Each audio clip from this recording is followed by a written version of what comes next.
ایک دفعہ کا ذکر ہے کہ ایک جادوئی جنگل میں چند مہربان پریاں رہتی تھیں۔ یہ پریاں اپنی جادوئی طاقتوں کے لیے جانی جاتی تھیں جو جنگل اور اس کے جانداروں کی حفاظت کرتی تھیں۔ پریاں چاندنی راتوں میں ناچتی، میٹھی دھنیں سناتی اور قدرت کے ساتھ پیاری خوبصورت اس رنگ میں بھری رہتی۔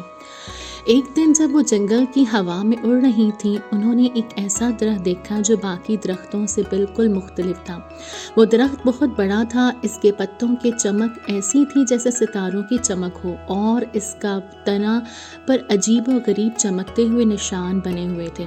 پریاں حیران ہوئی، تھوڑی محتاط ہو گئیں کیونکہ انہوں نے کبھی ایسا درخت نہیں دیکھا تھا۔ انہوں نے درخت کے ارد گرد پرواز کی اور اچانک ایک نرم آواز سنائی دی جو درخت کے اندر سے آئی۔ میں خواہشوں کا درخت ہوں، درخت نے کہا۔ جو شخص دل سے طاقت، صاف اور جادو پر یقین رکھتا ہو، میں اس کی ایک خواہش ضرور پوری کرتا ہوں۔ پریاں بہت حیران ہوئیں، انہوں نے کبھی بھی کسی طرح سے ایسی بات نہیں سنی تھی۔ ہر پری نے سوچا کہ وہ کیا خواہش کرے۔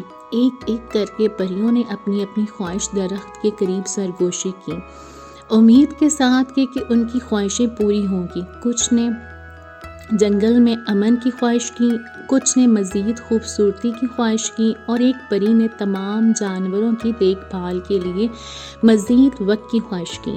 درخت کی چمک بڑھ گئی اور پریاں اپنے ارد گرد جادوئی فضا محسوس کرنے لگیں۔ جیسے ہی آخری خواہش پوری ہوئی، درخت نے چمکتے ہوئے روشنی کا ایک دھار چھوڑا جس سے پورا جنگل چمک اٹھا۔